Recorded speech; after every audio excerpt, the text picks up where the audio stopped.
Bismillahirrahmanirrahim. Assalamualaikum warahmatullahi wabarakatuh.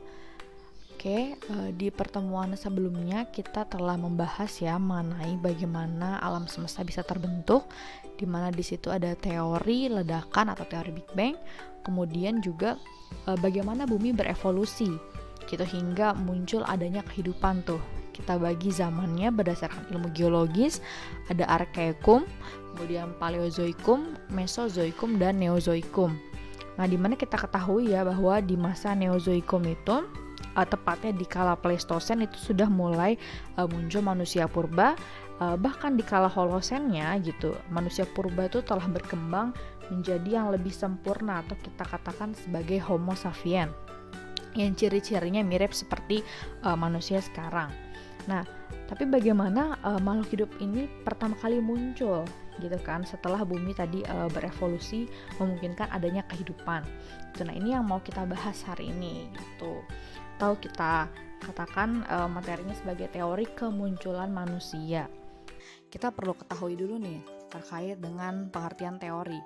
Jadi dari mana sih teori itu bisa datang? Sebuah teori tentunya bisa datang pertama kali itu dari pengamatan, ternyata pengamatan kita terhadap sekeliling kita. Oke, kita sebut tuh fakta ya, karena apa yang kita lihat gitu udah benar-benar nyata terjadi gitu. Para filsuf dulu, filsuf Yunani Romawi waktu itu juga mengembangkan kemampuan berpikir kritisnya ya dengan memperhatikan sekeliling. Namanya berfilsafat kan dia bertanya-tanya ya, terus bertanya-tanya mengapa hal ini bisa terjadi, bagaimana asal muasal itu terjadi seperti itu ya. Jadi awal mula seseorang itu bisa menciptakan sebuah teori ya dari pengamatan dulu, melihat sekelilingnya. Kemudian setelah diamati terdapatlah sebuah penjelasan. Nah, penjelasan yang akan diajukan ini perlu diuji terlebih dahulu. Itu disebut sebagai hipotesis atau kesimpulan sementara. Nanti setelah proses pengujian hipotesis barulah menjadi sebuah teori yang pastinya diakui oleh masyarakat umum. Untuk teori kemunculan manusia sendiri, di sini sebenarnya terdapat dua teori ya. Yang pertama mungkin kalian sudah pernah dengar semuanya, yaitu ada teori evolusi dari Charles Darwin. Nah, yang kedua di sampingnya merupakan teori tandingan atau yang kontranya. Di sini namanya teori kreasionisme. Oke, kita mulai untuk membahas. Untuk teori evolusi dari Charles Darwin, di sini seperti yang kalian sudah tonton ya dari video kemarin, di mana Darwin ini melakukan perjalanan kan di Kepulauan Galapagos, Amerika, dan melihat bahwa adanya perbedaan burung kutilang di berbagai wilayah. Ya tergantung dengan apa yang dia makan, lalu bagaimana lingkungan tempat tinggalnya. Padahal awal mulanya merupakan spesies yang sama nih.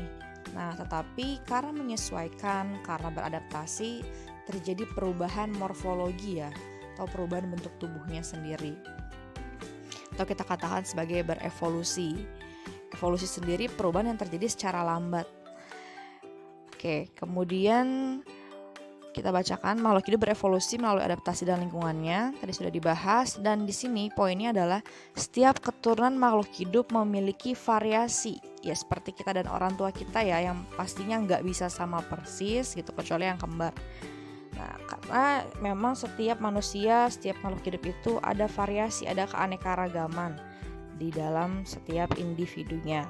Dan hanya variasi yang mampu bertahan dan beradaptasi dalam lingkungan yang akan terus ada, atau survival of the fittest. Mungkin kalian bisa menyebutnya juga sebagai seleksi alam, yang mana yang kuatlah yang bertahan, atau variasi paling unggul lah. Kemudian yang kedua, di sini tadi teori tandingannya ada kreasionisme. Sebenarnya apa itu kreasionisme? Kita ambil dari kata kreasi atau cipta, penciptaan. Nah, berarti teori ini berkaitan dengan sebuah penciptaan tadi, datang dari para kaum agamawan yang menentang atau tidak sepakat terkait teori evolusi yang dikemukakan oleh Charles Darwin. Isinya adalah kepercayaan bahwa manusia, bumi, dan seluruh jagat raya mempunyai asal-usul secara ajaib atau tiba-tiba ada, seketika. Nah, itu merupakan campur tangan oleh Tuhan. Oke, jadi begitu ya, sudah kalian simak gitu bahwa terkait teori kemunculan manusia itu ada 2 teori. Tadi yang pertama teori evolusi Darwin, yang kedua ada teori kreasionisme atau teori penciptaan. Nah, kalau kalian lihat itu kan jelas sangat berbeda ya, gitu.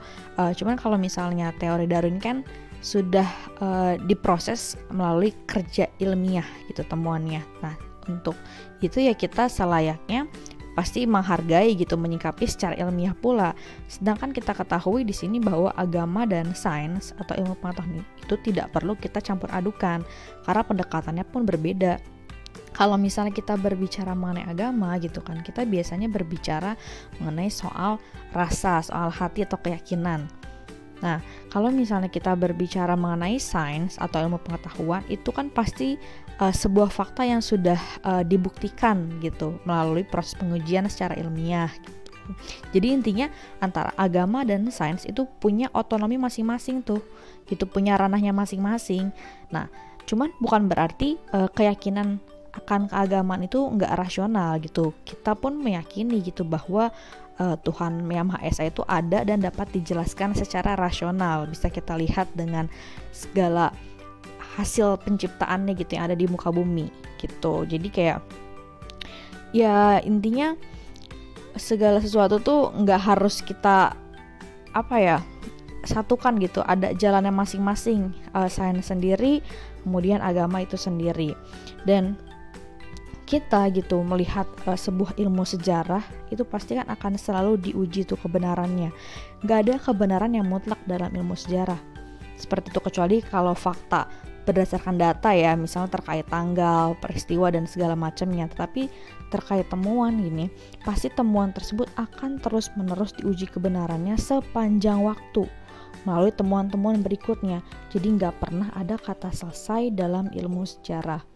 Lalu bagaimana sih kita menyikapinya gitu ya? Sikap terbaik kita adalah berpikir secara terbuka dan kritis terhadap penelitian ilmiah. Seperti itu, jadi bisa menjadi bahan diskusi saat mempelajari sebuah ilmu sejarah. Oke, mungkin segitu aja dari Ibu. Terima kasih yang sudah menyimak sampai akhir. Kurang lebihnya mohon maaf. Wassalamualaikum warahmatullahi wabarakatuh.